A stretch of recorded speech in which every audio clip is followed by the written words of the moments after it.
기도하겠습니다. 존귀하신 하나님, 하나님의 거룩하신 그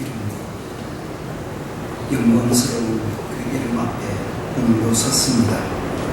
우리 자신들을 돌아보게 하시고 하나님의 선한 뜻을 분별할 수 있는 믿음의 사람들로 서게 하시옵소서.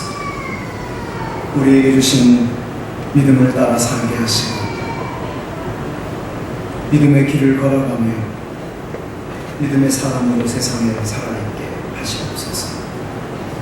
오늘 이 아침 우리를 부르셔서 하늘문을 열어주시고 하늘의 신령한 음성을 듣게 하여 주옵소서. 창세로부터 하나님께서 우리를 위해 예비하신 하늘 생명 양식을 허락하여 주옵소서. 오늘 이 아침 우리 영혼을 위하여 하늘 창고에 고이 간직해 두셨다가 때에 맞게 허락하여 주실 생명의 양식을 우리 모든 심령들에게 필요한 대로 공급하시고 하나님의 말씀을 듣는 심령마다 주의 위로와 주님의 능력을 경험하는 아침이 되게 하시옵소서. 예수 그리스도의 이름으로 기도하옵나이다. 아멘. 감격스럽습니다. 사실 이 목사님이 목회를 시작하셨다는 이야기를 오래전에 들었습니다. 한번 가봐야지. 그렇게 마음을 먹고 생각을 했는데 사실은 10년이 훨씬 지났습니다. 서울에서 대만이 그리 멀지도 않은데 한 번 오는 것이 정말 힘들었습니다. 이번에도 모든 일을 제쳐두고 아주 큰맘 먹고 대만에 제가 처음 왔습니다. 그래서 저는 이곳에 처음 왔고 여러분 이곳에서 이미 오랫동안 사셨고 그래서 제가 초보고 여러분들이 선배니까 모든 것을 배우는 심정으로 오늘 이 시간도 함께 하겠습니다. 어느 주일 아침에 한 남편이 자기 아내에게 말합니다. 여보, 오늘 당신하고 내가 같이 예배당에 가도 될까? 이때 이 아내가 자기 남편이 예수 믿는 것을 위해 평생 기도의 제목으로 삼았기 때문에 너무 기뻐서 그럼 되지 그럼 되고 말고 얼른 준비해서 같이 교회에 갑시다 하고 채비를 하고 예배당으로 갔습니다. 교회로 가는 도중에 이 아내는 만감이 교차합니다. 오늘 안내하는 사람들은 친절할까? 혹시라도 내 남편이 또 실망하지는 않을까? 오늘 목사님의 설교 본문은 어디며 오늘 또 말씀은 어떨까? 이제 온갖 생각들을 하면서 예배당 문을 들어서서 안내하는 사람들이 반갑게 맞아주면서 내미는 주보를 받았습니다. 본문을 딱 읽었습니다. 창세기 5장 망했다. 창세기 5장은 아담 자손의 족보가 적혀있는 책입니다. 족보가 쭉 적혀 있습니다. 그래서 오늘따라 목사님이 좀 예수님의 십자가와 그 보혈에 대한 설교를 해서 내 남편이 좀 도전을 받고 새로운 각오를 하고 예수님 앞에 믿음으로 결단하고 나왔으면 좋겠는데 오늘 족보가 오늘 성경 본문이 아담 자손의 족보가 이러하니라 하는 이 본문이 설교의 제목이라는 것을 알고 적잖은 실망하고 예배 시간에 앉아 있습니다. 예배 시간 내내 곁에 앉은 남편의 동태를 살핍니다. 꼼짝도 하지 않고 성경을 응시합니다. 계속해서 열심히 본문을 읽고 있었습니다. 예배를 마치고 집으로 옵니다. 한 주가 지났어요. 두 주가 지났어요. 세 주가 지났어요. 한 달쯤 지났을 때 어느 날 이 남편이 다시 자기 아내에게 찾아왔습니다. 여보, 이제 아무리 생각해도 내가 예수를 믿고 내가 결단을 해야 될 것 같아. 너무 놀란 이 아내가 그날 예배 시간에 성경 말씀을 읽고 들으면서 실망했을 거라고 생각했는데 이 남편이 결단하고 예수를 믿겠다는 것입니다. 너무 놀라서 도대체 무슨 말씀이 당신의 마음에 그렇게 감동이 되었고 무슨 말씀이 당신으로 하여금 결단하게 했습니까? 했더니 이 남편이 하는 말이 아무 말도 하지 않고 있다가 창세기 5장에 나오는 특징적인 한마디를 언급합니다. 죽었더라. 누구는 누구를 낳고 몇 년 동안 살면서 자식을 낳고 몇 살에 죽었더라. 다시 그 다음 누구는 누구를 낳고 몇 년 동안을 살며 자녀를 낳았으며 그가 몇 살에 죽었더라. 모든 족보의 끝에는 죽었더라 하는 말이 나오는 겁니다. 이 죽었더라는 말이 이 남편의 눈에 들어왔고 이 말씀이 그의 심령에 꽂혔습니다. 그때부터 고민을 했던 것입니다. 700살을 산 사람도 죽었고 900살을 넘게 산 사람도 죽었고 그리고 젊은 사람 젊어서도 죽고 나이 들어서도 죽고 모두가 죽었더라 하는 그 말을 인생의 마지막에 붙여둔 것을 보고 나도 죽는구나 이렇게 생각했다는 것입니다. 나도 죽는구나. 그럼 어떻게 하지? 죽음 이후의 문제를 고민했던 것입니다. 한 달 동안 이 남편이 고민한 것은 죽음이 나에게도 필연적으로 찾아올 수밖에 없는 문제이니까 나도 죽음에 직면할 수밖에 없는데 죽음 이후에는 어떻게 하지? 이 고민을 한 달 동안 하다가 내가 예수를 믿어야 되는구나. 예수를 믿고 죽음 이후에 인생의 문제에 대해서 해결을 받아야 되는구나 생각을 했다는 것입니다. 그래서 결단하고 예수를 믿게 됐다는 이야기입니다. 히브리서 11장에는 모든 사람들이 죽었더라 하는 것으로 족보를 끝내지만 창세기 5장에는 모든 사람이 죽었다고 족보를 끝냈지만 죽지 않고 인생을 마감한 한 사람이 딱 등장합니다. 그가 바로 오늘 우리가 읽고 있는 에녹이라는 사람입니다. 에녹은 죽음을 보지 않고 옮겨졌으니 하나님이 그를 옮기심으로 다시 보이지 아니하였느니라. 그는 옮겨지기 전에 하나님을 기쁘시게 하는 자라 하는 증거를 받았느니라. 죽음을 경험하지 않고 하나님 앞에 부름받은 사람. 구약 성경에는 딱 두 사람이 등장합니다. 한 사람은 창세기 5장에 등장하는 에녹이고 한 사람은 선지자 엘리야입니다. 두 사람은 죽음을 맛보지 않고 하나님 앞에 부름받은 사람으로 기록됩니다. 하나님께서 죽음을 맛보지 않고 이 세상에서 부름받은 이 에녹에 대하여 그 에녹의 믿음에 대하여 히브리서 기자가 이렇게 소개하고 있습니다. 믿음이 없이는 하나님을 기쁘시게 하지 못하나니 하나님께 나아가는 자는 반드시 그가 계신 것과 또한 그가 자기를 찾는 자들에게 상 주시는 이심을 믿어야 할지니라. 믿음은 다양한 모습으로 나타나요. 히브리서 11장은 믿음을 정의하고 있지 않아요. 믿음은 이런 것이다 하고 믿음을 정의해 주지 않아요. 믿음에 대한 정의를 내린다면 성경에서 훨씬 더 복잡해질 거예요.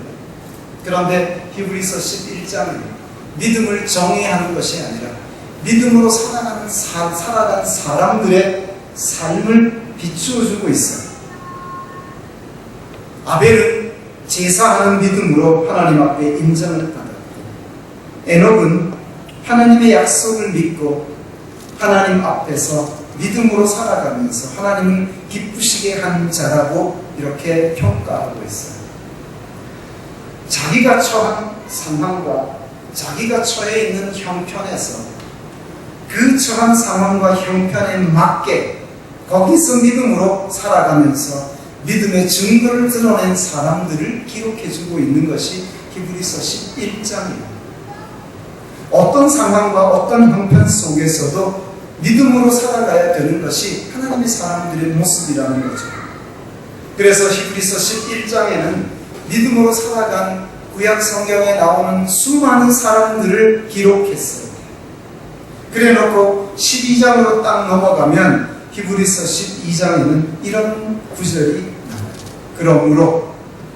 이러므로 우리에게 구름같이 둘러싼 허다한 증인들이 있으니 모든 무거운 것과 얽매이기 쉬운 죄를 벗어버리고 인내로서 우리 앞에 당한 경주를 하며 믿음의 주요 또 온전케 하시는 이인 예수를 바라보자. 이렇게 말해요. 이 말은 히브리서 11장에 나오는 모든 사람들은 구약 성경에서 믿음으로 살아간 사람들이고 믿음으로 승리한 사람들, 각기 다양한 삶의 자리 속에서, 형편 속에서 그들의 믿음의 다양한 색깔을 보였어요. 우리가 소유하고 있는 믿음은 세상에서부터 온 것이 아니에요. 우리가 가진 믿음은 하늘의 하나님이 이 세상에 사는 사람들에게 세상에 사는 동안 하늘을 소망하며 살아가도록 주신 하늘의 선물이에요. 그래서 하나님이 주신 하늘의 선물인 이 믿음은 세상의 소유가 없어져도 이 믿음은 우리에게 남아있어요. 그 믿음이 바로 욥이 가졌던 믿음이에요. 욥은 동방의 부자였고 의인이었고 존경받는 사람이었고 모든 사람의 칭송을 받는 자였어요. 그는 많은 재물을 가지고 살아간 부자였어요. 자식도 열이나 있었어요. 그런데 그는 시험을 당하면서 재물도 사라지고 자녀도 사라지고 육체도 병들었어요. 그런데 그의 입에서 나오는 고백은 이래요. 내가 모태로부터 알몸으로 세상에 태어났으니 또한 그런 상태로 하나님께 돌아가는 것이 마땅하다. 주신 이도 여호와시고 취하신 분도 여호와시니 여호와의 이름이 찬송을 받으실지로다 하고 그가 입으로 여호와께 범죄하지 아니하니라 이랬어요. 이게 욥의 믿음이에요. 자식도 세상에 태어난 이후에 주어졌어요. 육체의 건강도 출생한 이후에 주어진 거예요. 재물도 이 세상에 살아가는 동안에 그에게 더해진 거죠. 세상의 모든 것은 하나님이 우리에게 더해주신 additional blessing, 추가적으로 준 복이에요. 육신으로 이 세상에 태어난 이후에 하나님이 더해주신 복이란 말이죠. 그런데 믿음은 세상에서 온 게 아니에요. 믿음의 출처는 from heaven, 위로부터 왔어요. 그러니까 세상으로부터 온 것이 다 사라져버린 상황 속에서도 욥에겐 하나님께서 주신 믿음이 남아있어서 하나님을 향하여 믿음을 고백하고 믿음으로 자신의 자리를 유지하고 있었다는 거예요. 믿음이에요. 히브리서 11장에서 믿음으로 살아간 조상들에 대한 이야기를 쫙 펼쳤어요.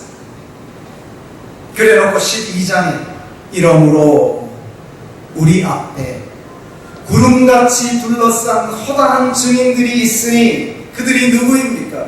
우리처럼 육신을 입고 세상에서 살아간 사람들, 우리처럼 연약한 모습으로 죄의 유혹을 받으며 시험에 노출되어 있고 세상의 온갖 다양하고 복잡한 문제 앞에 노출되어 살아가고 있는 연약한 인생들, 그럼에도 불구하고 하늘의 하나님이 하늘의 선물로 믿음을 그들에게 주시니까 그 믿음의 능력이 그들을 지배하고 믿음을 따라 살아가며 믿음을 따라 죽어갔던 수많은 사람들, 그들을 히브리서 기자가 믿음의 사람들이라고 소개하고 그들을 증인으로 세워놓고, 어떻게? 구름같이 둘러싼 허다한 증인들, 그 구름같이 둘러싼 허다한 증인들이 누구냐고 하니까 바로 믿음으로 살아가는 사람들이고, 그들을 우리 앞에 세워놓으신 이유는 우리도 우리 앞에 있는 믿음의 경주를 하고 우리 앞에 있는 믿음의 길을 걸어가며 우리 앞에 놓여진 믿음의 삶을 살아가야 한다는 것. 삶의 형편과 자리는 다양할 수밖에 없죠. 이런저런 다양한 형편과 처지 속에 살아갈 수밖에 없는 인생. 그런데 어떤 형편과 어떤 처지 속에 있을지라도 믿음을 선물로 받고 믿음으로 살아가는 믿음의 사람들은 그런 삶 속에서 믿음의 다양한 색깔을 보이며 살아가야 한다는 것입니다. 믿음은 하나님께로부터 우리에게 주어졌는데 각자가 믿음을 가진 사람들이 살아가는 형편은 모두가 달라요. 그들이 직면한 삶의 문제는 다 달라요. 그런데 그 직면한 문제와 삶의 형편과 자리 속에서 믿음을 어떻게 표현하며 살아가느냐 하는 것이 그리스도인들에게 주어진 과제라는 거예요. 이것을 우리가 믿음의 다양한 양태라고 표현을 해봅시다. 하늘의 하나님이 우리에게 믿음을 주실 때 그 믿음은 동일했지만, 동일한 믿음을 우리에게 주시지만 그 믿음이 나에게 들어와서 내 삶을 장악할 때 믿음의 다양한 색깔이 나타난다는 것을 믿고 가는 거죠. 마치 빛이 프리즘을 통과해서 이렇게 보일 때는 빨주노초 파나무라고 무지개 색깔이 보이죠. 그런 것처럼 믿음이 우리의 삶을 지배할 때 우리의 삶의 다양한 형편과 자리 속에서 믿음을 드러낸다는 거예요. 히브리서 11장에서 우리에게 보여주고 있는 믿음이 이런 거예요.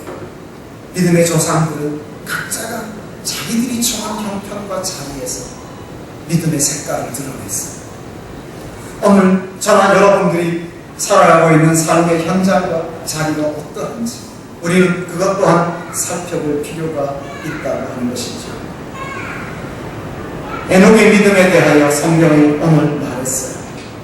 믿음으로 에녹은 죽음을 보지 않고 옮겨졌으니 하나님이 그를 옮기심으로 다시 보이지 아니하였느니라.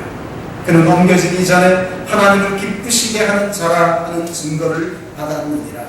에녹의 믿음을 하나로 딱 표현하면 하나님을 기쁘시게 하는 믿음이라고 표현했어요.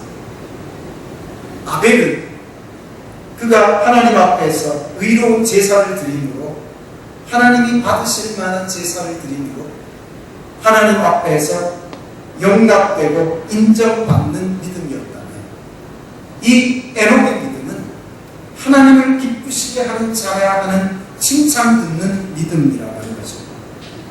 그래놓고 다시 증거하기를 믿음이 없이는 하나님을 기쁘시게 하지 못한다 하고 다시 선언을 하고 있습니다.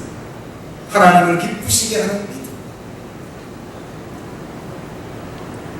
에녹이 하나님을 인정했고 하나님 앞에서 살았고 하나님은 그가 살아가는 믿음의 삶을 기뻐하십니다.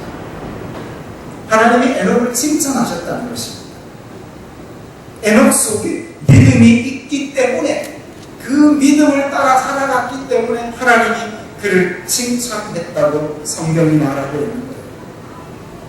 그런데 이 에녹에 대하여 창세기 5장은 이렇게 소개하고 있어요.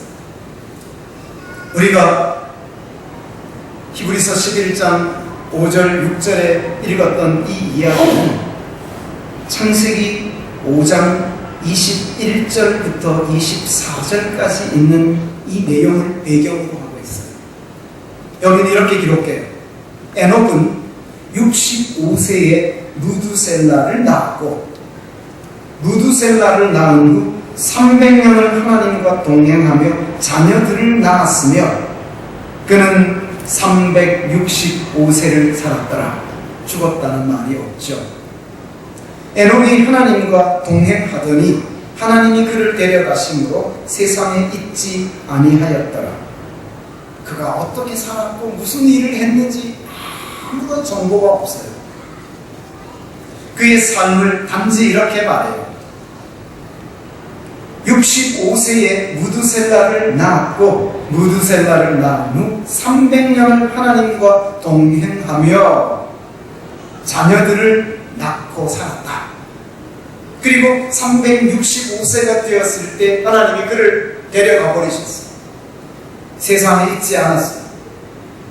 그러면 우리는 이 에녹의 인생을 둘로 나눠보고 설명을 해요. 300년 동안 하나님과 동행했어요. 그런데 365세를 살았어요. 그의 인생 전반기 65년은 하나님과 동행하는 삶이 아니었다는 거예요. 그러면 65세의 그의 인생에 뭔가 결정적인 어떤 전환점이 일어났다는 것이죠. 그가 65세가 되었을 때 인생의 큰 충격을 받으면서 결단하고 하나님 앞에 자기를 굴복시키며 믿음의 삶을 살아가지 않으면 안 될 만한 큰 사건이 그 인생 가운데 주어졌다는 거예요. 그게 65세라는 거죠. 그의 인생에 365년 동안 하나님 앞에서 살았는데 하나님과 동행한 시간은 300년. 그럼 65세에 그 인생에 결정적인 터닝 포인트가 일어났다는 것이죠. 그럼 도대체 65세에 일어난 사건이 무엇인가? 성경이 우리에게 알려주고 있는 건 하나밖에 없어요. 아들을 낳고 이름을 무두셀라라고 이름을 지었다. 아들을 낳는 그 65세 때 그 해에 하나님이 그에게 결정적인 어떤 계시의 말씀을 주신 거죠. 하나님의 말씀이 그에게 임한 거죠.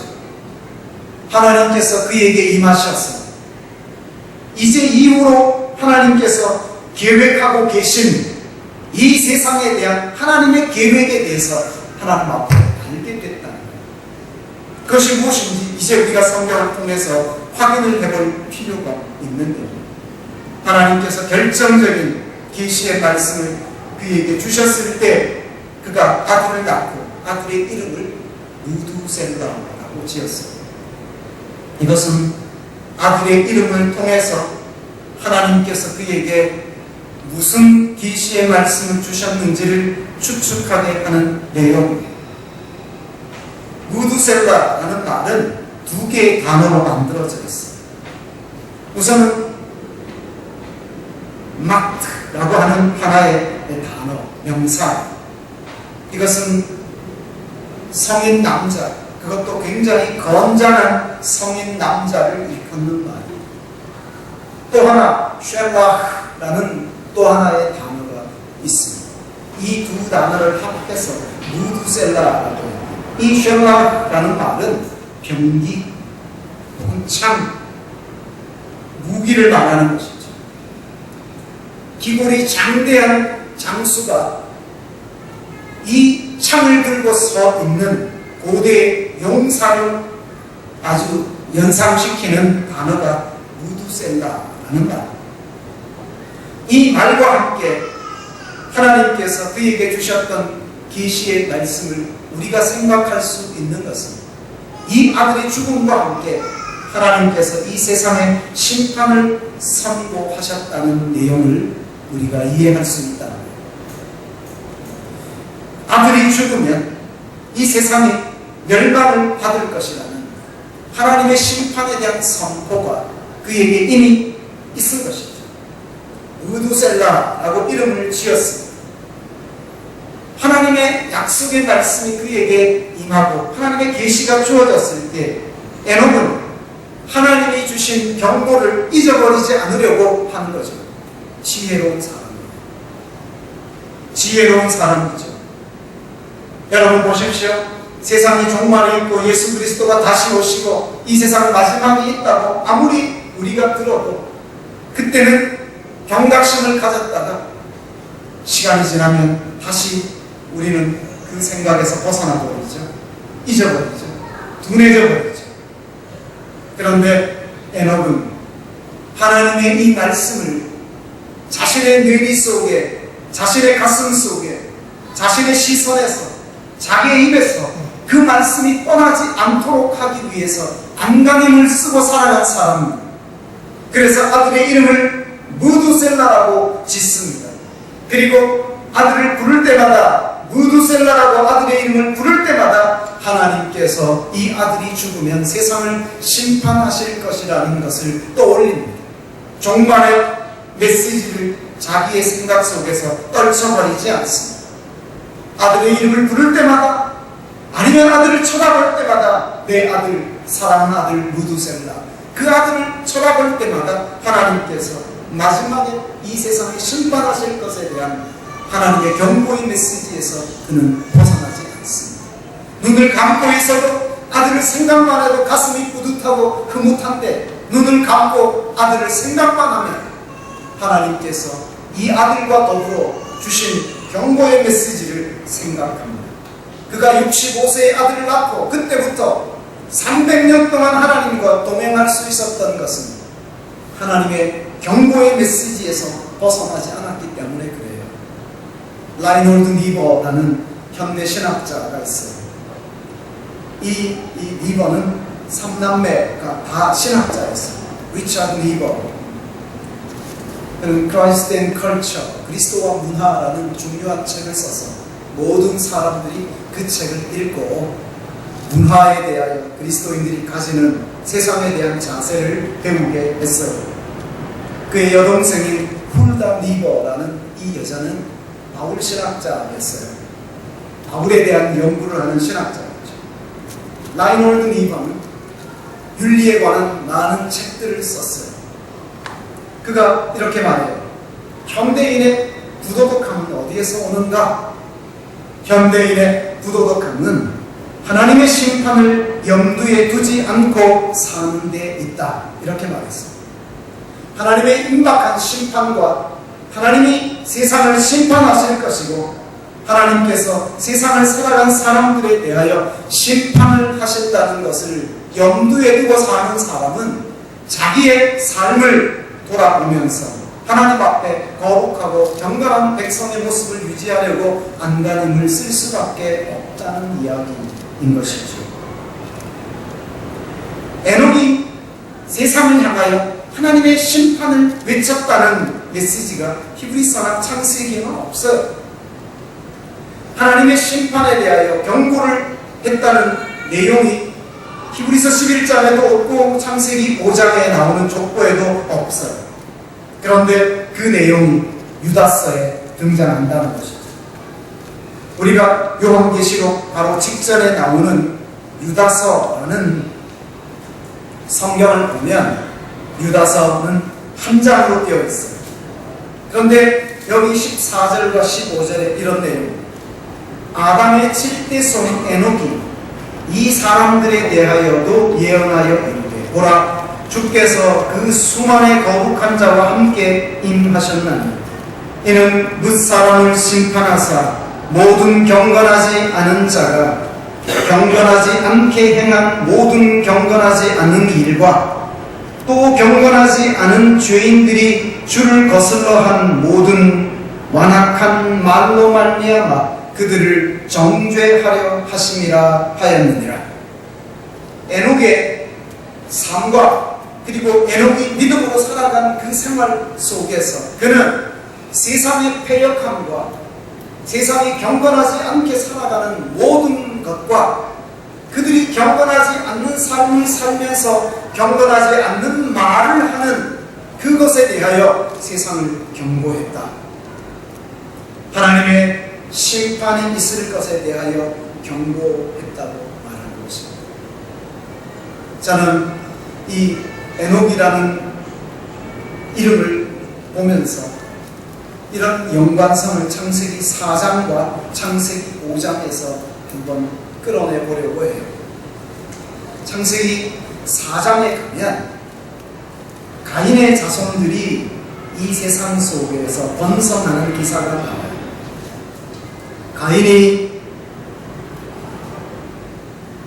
자기의 여호와 앞을 떠나서 노 땅에 창세기 4장 16절부터 제가 읽어보도록 하겠습니다. 가인이 여호와 앞을 떠나서 에덴 동쪽 못 땅에 거주하더니 아내와 동침함에 그가 임신하여 에녹을 낳은지라. 가인이 성을 쌓고 그의 아들의 이름으로 성을 이름하여 에녹이라 하니라. 쭉 내려가서 가인의 7대 손에 이릅니다. 19절에 라멕이 두 아내를 맞이하였으니 하나의 이름은 아다요 하나의 이름은 실라였더라. 아다는 야발을 낳았으니 그는 장막에 거주하며 가축을 치는 자의 조상이 되었고 그의 아우의 이름은 유발이니 그는 수금과 퉁소를 잡는 모든 자의 조상이 되었으며 실라는 두발가인을 낳았으니 그는 우리와 쇠로 여러 가지 기구를 만드는 자요 두발가인의 누이는 나아마였더라. 무슨 이야기냐? 가인이 첫 번째 아들을 낳았을 때 그 아들의 이름이 에녹이었어요. 그리고 아들을 낳고 에녹이라고 이름한 후에 성을 쌓아서 그 성의 이름을 에녹성이라고 이름을 붙여요. 그리고 이제 이 성 안에서 가인의 자손들이 번성하기 시작하고 가인 자손들의 문화가 세상을 지배하기 시작해요. 그리고 라멕의 두 아내 아다와 실라가 낳은 자식들은 세상에서 성공했어요. 야발과 유발과 두발가인 들에 다니던 가축들을 짐승을 잡아서 길들여서 가축으로 사용하는 최초의 조상이 됐어요. 유발은 모든 퉁소 보는 자의 조상이 되었다고 말하는 것은 음악가의 시초라는 것이죠. 두발가인은 각종 날카로운 기구를 만드는 자의 조상이 되었다는 것은 우리가 오늘날 세상에서 말하는 공학이라는 것의 선두자라고 말할 수 있습니다. 이 자녀들은 세상의 문화를 발전시켜서 세상 사람들의 삶을 윤택하게 만들고 그들의 마음을 기쁘고 즐겁게 만들어서 세상에서 행복하게 살아가도록 하는 그 문화적인 일에 선구자적인 모습으로 살아가는 자들이었습니다. 세상에 성공한 사람들, 세상 문화가 융성하게 만드는 일에 앞장선 사람들이었다고 하는 거예요. 이게 가인의 자손들이 쌓은 문화예요. 그런데 이 문화 속에 하나님이 없어요. 이 문화 속에 하나님을 두려워하거나 경외하거나 섬기는 게 없어요. 그리고 이 문화는 어디로 발전해 가는 거 아니면 결국 노아 홍수 직전에 그 땅에 네피림이 있었더라 하는 네피림의 문화가 형성돼요. 하나님 없이 사는 자, 오직 인간이 자기 힘으로 뭔가 자기 앞에 거슬리는 것이 있으면 죽이고 해치우고 해결하고 밀고 나가는 그런 문화였어요. 야극강식의 문화죠. 힘을 앞세우는 문화가 형성되었던 거죠. 그 문화로 발전해가는 그 발돋움하는 모든 시작이 어디냐니까 가인 자손들이 쌓아놓은 업적에서부터 시작이 되는 거예요. 세상에서 분명히 성공했어요. 그런데 하나님이 없어요. 그리고는 하나님 없이 성공한 세상의 문화가 하나님을 대적하는 문화가 되는 거예요. 그래서 세상 나라가 강성해지고 세상 나라가 융성한데 그 세상 나라 속에 하나님이 없으니까 이 세상 나라는 하나님의 나라를 거스리고 하나님을 대적하는 형태로 발전해 갈 수밖에 없더라고요. 이게 가인의 문화였어요. 어디서 이루어졌어요? 가인의 아들 에녹성을 중심으로 이루어진 문화였다는 거예요. 그런데 이 세상의 문화가 에녹성을 중심으로 이루어진 이 세상의 문화가 하나님을 대적하고 하나님의 심판 앞에 직면했을 때 그 세상을 향하여 심판을 외친 한 사람을 하나님이 세상에 보냈는데 그의 이름이 아담의 아들 셋의 자손으로 오는 다른 에녹이었어요. 야렛이라는 사람의 아들로 출생한 이 에녹이 하나님의 경고의 메시지를 들어요. 가인의 아들 에녹을 중심으로 한 에녹성에서 이루어진 그 하나님을 거스리는 패역한 문화를 향해 그 세상을 향해서 하나님의 심판을 선고하고 하나님 앞에 돌아오지 않으면 소망이 없다는 것을 외치는 한 사람을 세상에 보냈는데 그 사람의 이름이 오늘 창세기 5장에서 에녹입니다. 65세의 아들을 낳고 무두셀라라고 이름을 지었습니다. 이 아들의 죽음과 함께 세상에 심판이 올 수밖에 없는 하나님의 경고의 메시지가 전해졌을 때 아들의 이름을 무두셀라로 짓고 그리고 날마다 하나님의 심판에 대하여 하나님의 경고의 메시지를 그의 삶에서 그의 시선에서 그의 청각에서 그의 마음에서 그의 삶에서 떠나지 않게 하며 살아갔던 사람이 바로 에녹. 보십시오. 에녹이 무두셀라를 낳았어요. 그런데 무두셀라가 187세에 라멕을 낳았어요. 창세기 5장 25절에 보면. 그리고 28절에 보면 라멕은 182세의 아들을 낳았어요. 그리고 노아라고 이름을 붙였어요. 그러면 노아가 처음 출생했을 때, 노아가 출생했을 때, 그때 이 무두셀라의 나이가 몇 살이냐 하면 369세예요. 노아가 출생했을 때 무두셀라의 나이가 369세였다. 무두셀라는 969세를 살고 죽었다고 성경이 소개를 해요. 그런데 창세기 7장 6절을 한번 보세요. 창세기 7장 6절을 보면 홍수가 땅에 있을 때 노아가 600세라 이렇게 소개해요. 홍수가 땅에 있을 때 노아가 600세였어요. 그런데 노아가 처음 출생할 때 무두셀라는 369세였어요. 노아가 600세가 되었을 때 무두셀라는 969세였어요.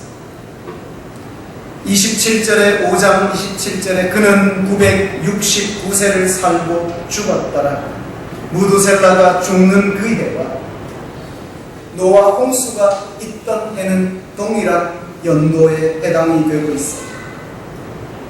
하나님은 에녹에게 세상 종말에 대한 에녹성을 중심으로 해서 펼쳐진 세상의 융성한 문화와 하나님 없는 세상을 향하여 경고의 메시지를 선포하게 했고 그 메시지가 에녹에게 주어지고 에녹은 그 말씀을 아들 무두셀라에게 계속 전달하고 무두셀라는 그 말씀을 그 아들 라멕에게 전달하고 라멕은 그 말씀을 그 아들 노아에게 전달해서 하나님의 말씀이 세대를 이어가면서 믿음의 세대 계승이 이어지고 있는 거죠. 하나님의 경고의 메시지를 듣고 그 말씀을 따라서 믿음으로 살아요. 에녹만 믿음으로 사는 것이 아니라 무두셀라도 믿음으로 살고 무두셀라만 믿음으로 사는 것이 아니라 라멕도 믿음으로 살고 라멕만 믿음으로 사는 것이 아니라 노아도 믿음으로 살고 자손 대대로 이어져 가면서 믿음의 세대 계승이 이어져야 되는 하나님의 말씀과 하나님의 역사가 계속 진행되고 있었음을 보게 된다는 거예요. 우리는 이것이 얼마나 소중한 하나님의 말씀인지를 생각해야 돼요.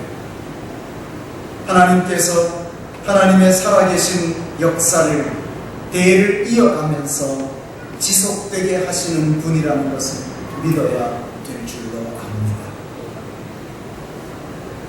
에녹의 지혜를 하나님을 기쁘시게 하는 믿음에 있다고 생각을 해요. 하나님을 기쁘시게 하는 이 믿음이 에녹에게 있었습니다.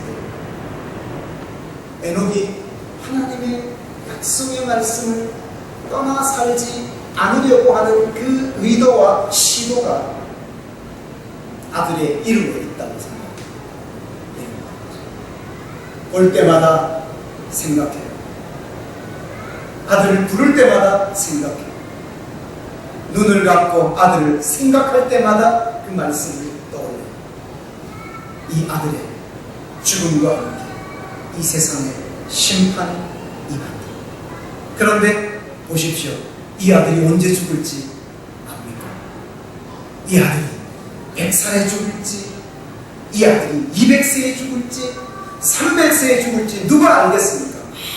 아무도 모르는 일입니다. 하나님의 약속의 말씀은 분명하지만 하나님이 때와 기한을 정해주지 않으셨으니 그 때와 기한은 하나님 당신의 손안에 있어서 다른 아무도 알 수 없는 그 심판의 시점을 하나님이 정해놓으시고 하나님이 경고의 메시지를 주신 후에 그 말씀을 따라서 믿음으로 그 약속의 말씀을 따라 살아갈 것을 요구하고 있었다. 결국 에녹은 그 말씀을 300년 동안 붙잡고 살다가 그는 하나님 앞에 부름을 받았지만 그 말씀은 다시 무드셀라를 통해 라멕을 통해 노아를 통해 그 시대에 계속 지속되고 있었다는 거죠. 노아의 믿음에 대하여도 히브리서 기자는 간략하게 기록을 합니다. 방주를 예비한 것에 대해만 기록을 합니다. 그런데 유다서 기자는 이 노아에 대해서도 기록합니다. 오직 하나님의 의를 전파하는 노아와 하고 선포합니다. 하나님의 의를 선포하던 노아가 세상에 나가서 하나님의 심판이 있을 것에 대하여 경고했습니다. 선포했습니다. 그리고 그가 입으로 전하고 경고한 그 메시지를 혼자만 알고 있었던 것이 아니라, 입으로만 전한 것이 아니라, 종말의 메시지를 말로만 선포한 것이 아니라, 노아는 그의 삶으로 종말의 메시지를 사람들에게 전해줍니다. 그게 무엇인가? 바로 아라랏산 중턱에 올라가서 고페르 나무를 찍어서 3층으로 배를 만듭니다. 그 배를 짓는 행위는 결국 하나님의 심판을 내가 지금 준비하고 있고 하나님의 경고의 메시지가 포함된 것이 아니라 하나님이 주신 그 경고의 메시지가 분명한 사실이라는 것을 내가 믿고 그 믿음을 말로만 하는 것이 아니라 행함으로 표현하고 있는 것을 드러내는 것이 바로 방주를 제작하는 것이에요. 노아가 그랬습니다. 하나님 앞에서 이 노아에 대하여 유다서 기자가 오직 하나님의 의를 전파하는 노아와 하고 소개해주고 있는 거죠. 하나님의 존재를 인정한 자, 하나님의 말씀을 인정합니다. 하나님이 주신 그 말씀을 붙잡고 그 말씀을 따라서 살아갑니다. 왜냐하면 하나님의 말씀은 변함이 없고 분명하기 때문에 하나님이 경고의 메시지를 전한다면 그 경고의 메시지는 그대로 적용이 될 수밖에 없을 것입니다. 오늘 이 아침에 하나님을 기쁘시게 하는 자 에녹, 하나님을 기쁘시게 하는 믿음, 에녹의 믿음, 그는 하나님 앞에서 그 하나님을 기쁘시게 하는 삶을 살기 위해 믿음의 흔적을 가지고 살아가기 위해서 애를 썼습니다. 하나님께서 구약 성경의 성민 이스라엘을 하나님의 언약 백성이라고 지칭한 후에 아브라함의 자손들에게 하나님께서 그들의 육체에 표식을 남겼습니다. 언약의 표시, 그것을 할례라고 하셨죠. 날마다 확인하게 합니다. 날마다 눈으로 확인하게 합니다. 내가 언약의 자손이야, 언약 백성이야 하는 사실을 확인하게 하는 거였습니다. 바울은 자기 스스로 말을 했습니다. 그러므로 이후로는 누구든지 나를 괴롭게 하지 말라. 내가 내 몸에 그리스도 예수의 흔적을 지녔노라. 그리스도 예수의 흔적을 지닌 자, 그리스도 예수의 흔적을 가지고 살아가는 사람들은 예수 그리스도의 피 흘림과 그의 죽으심과 그가 나를 위해서 못 박히셨음에 대하여 생각하게 됩니다. 흔적입니다. 예수 그리스도의 흔적을 가지고 살아가는 사람이 바로 예수를 믿고 예수 그리스도 앞에서 구원을 얻은 하나님의 자녀들이라는 사실을 생각하는 거죠. 이것이 지혜입니다. 하나님의 말씀은 우리로 세상에서 지혜를 가지고 살아가게 합니다. 하나님의 말씀은 우리를 지혜로운 자로 만듭니다. 믿음의 삶을 살아가게 하는 거죠. 솔로몬의 믿음이 그런 것입니다. 솔로몬이 하나님 앞에서 지혜를 얻었을 때 사실은 그가 우리는 지혜하니까 대단한 것들을 생각을 합니다. 근데 솔로몬이 기도할 때 이렇게 기도했습니다. 누가 주의 이 많은 백성을 재판할 수 있사오리이까? 듣는 마음을 종에게 주사 주의 백성을 재판하여 선악을 분별하게 하옵소서. 솔로몬이 이것을 구하매 그 말씀이 주의 마음에 맞은지라. 이에 하나님이 그에게 이르시되 네가 이것을 구하도다. 자기를 위하여 장수하기를 구하지 아니하며 부도 구하지 아니하며 자기 원수의 생명을 멸하기를 구하지도 아니하고 오직 송사를 듣고 분별하는 지혜를 구하였으니 내가 네 말대로 하여 내게 지혜롭고 총명한 마음을 주노니 내 앞에도 너와 같은 자가 없었거니와 내 뒤에도 너와 같은 자가 일어남이 없으리라. 솔로몬이 무엇을 구했습니까? 솔로몬이 구한 지혜가 듣는 마음이었습니다. 듣는 마음.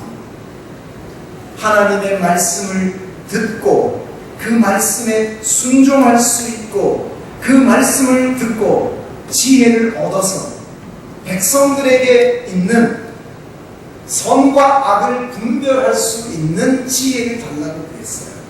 왕이기 때문에 백성들을 재판할 때 선이 악이 되지 않도록 악이 선이 되지 않도록 하기 위해 선악을 분별할 수 있는 그 능력을 지혜라고 말했다는 거예요. 그래서 여기서 분별한다고 할 때 이 듣는 마음이라고 할 때 히브리어 동사의 빈이라는 동사, 이거는 discern, 분별한다는 거예요. 혹은 split, 쪼갠다는 거예요. 마음을 쪼갠다는 거예요. 분별하는 마음이라는 게 마음을 쪼갠다는 거죠. 선을 향하는 마음도 있고 악을 향하는 마음도 있어요. 선을 향할 수도 있고 악을 향할 수도 있어요. 이걸 쪼개라는 거예요. 쪼개서 악은 악으로 선은 선으로 처리를 해야 된다는 것이죠. 이게 지혜예요. 하나님이 솔로몬에게 준 지혜가 그것이었어요. 그래서 그가 처음 임금이 되어서 지혜를 얻은 후에 맨 처음 행한 재판이 두 창기가 한 아이를 놓고 서로 자기 아이라고 싸우니까 솔로몬이 송사를 듣고 신하를 불러서 여봐라, 칼을 가져다가 이 아이를 둘로 쪼개라. 쪼개서 절반씩 나눠주면 공평하지 않겠냐, 이렇게 재판을 내렸더니 아이의 어미가 아니요, 이 아이를 쪼개지 마시고 저 여인에게 주세요. 그러니까 솔로몬이 저 쪼개라고 하는 여자를 감옥에 가두고 살려서 주라고 하는 저 여자에게 아이를 돌려줘라. 저 여인이 어미다. 이렇게 말했다는 거예요. 쪼갠다는 것이죠. 바로 선과 악을 쪼개는 것에 하나님의 의가 나타났다는 거죠. 하나님의 말씀을 들은 자들이 하나님을 기쁘시게 하며 살아갈 수밖에 없는 것은 하나님의 지혜로 세상에 있기 때문에 그런 것입니다. 이것이 하나님을 기쁘시게 하는 믿음입니다. 에녹에게 이런 믿음이 있었던 거죠. 약속의 말씀을 들었어요. 그 말씀을 붙잡고 살아요. 이 말씀에서 떠나지 않으려고 안간힘을 써요. 심지어는 아들의 이름이 그래요. 하나님께서 우리에게도 하나님의 말씀을 붙잡고 살아가도록 우리를 부르셨어요. 유혹하는 건 많잖아요. 미혹하는 건 많잖아요. 그런 것에 휩싸이지 않고 믿음의 길을 가고 진리의 말씀을 따라서 살아가는 신실한 하나님의 사람들이 다 되실 수 있기를 축복합니다. 거룩하신 하나님, 우리를 부르셔서 믿음의 사람으로 세우신 것을 감사합니다. 세상으로부터 온 것이 아니라 하늘을 출처로 해서 우리에게 주신 하늘의 선물인 그 믿음이 우리에게 있음을 감사합니다. 이 믿음이 세상의 모든 것을 능히 이기게 하는 하나님의 특별한 선물임을 믿고 또한 감사합니다. 하나님, 우리에게 주신 이 믿음을 생명처럼 여기며 소중히 여기며 살아가게 하시옵소서. 예수 그리스도의 이름으로 기도하옵나이다.